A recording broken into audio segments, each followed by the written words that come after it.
Hello, Caridad Science here again, wanting to discuss a bit about shadow work today. I have found shadow work to be one of the hardest but most fulfilling aspects of my work with others. It is an intense and difficult journey, but also rewarding for the person on that journey, especially when those big aha moments present themselves. We should all be on a path of healing, and a big part of healing and finding more peace is doing shadow work. That is, facing those parts of ourselves that we'd rather shove in a box and pretend they didn't exist. The shadow is a term that was first coined by psychologist Carl Jung, and it refers to both our deepest wounds and the parts of ourselves that we repress or deny. Our deepest wounds have us believing we're flawed, unlovable, undeserving people. These wounds are often created in childhood, but can sometimes develop later in life. Perhaps you were bullied or experienced a traumatic life event that created a wound. Other times, these wounds are cultural. They develop from prevailing social beliefs, such as the way money is tied to self-worth. When left unattended, these wounds fester, leading us to live from this place of deficiency. Doing shadow work allows us to live from a place of wholeness and expansion. We stop interpreting interactions from the lens of the wound itself. We understand that most things in life are not about us, but about the people who are acting unconsciously from their own unhealed wounds.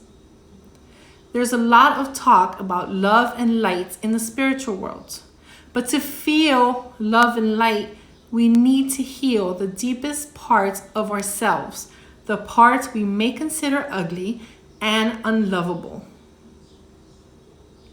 We also need to acknowledge the uglier parts of our personalities, our anger, our bitterness, our greed, and our envy. Denying these parts of ourselves don't make them go away. Ultimately, the darker side holds great power. By doing shadow work, we shed light on the dark and become the light instead of pretending. This practice expands our capacity for self-love, fulfilling relationships, and the possibilities we see for our lives. But the work we must do along the way is down and dirty. Are you ready? How can you do some shadow work at home?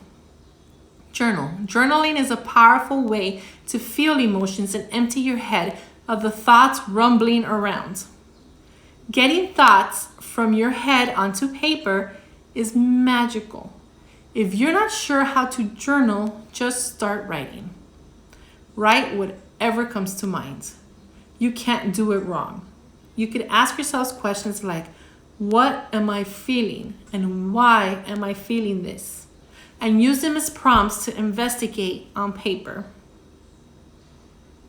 Another thing you can do is write a letter. You don't actually have to send this letter, but get all your feelings out on paper. Explore why you feel certain ways and tell the person in your mind how you feel. This is a good way to validate yourself and your emotions, particularly if you grew up thinking that your feelings weren't valid. Now consider burning the letter after you write it as a symbolic release. Another thing that you can do is nurture your inner child. Inner child healing is a foundational part of shadow work. Childhood traumas, or the way that we were parented, can result in deep wounds that in turn create behavioral and emotional patterns that even the most aware may be unaware of. That's because we don't know what we don't know. Our world is our normal, and it takes a lot of effort to uncover the unhealthy patterns that we picked up. To us, they may be reality, while in truth, they're false beliefs. You may have beliefs that are causing you pain that you can't even see because they're so deeply ingrained in you. And once you realize them, it can be difficult to understand how much pain you've caused yourself because of a simple wrong belief. That's where copious amounts of self-love comes in. Just love and accept your journey. Forgive yourself and others, and then move on. If you have any questions, please reach out to me, CarrieLove@CaridadScience.com.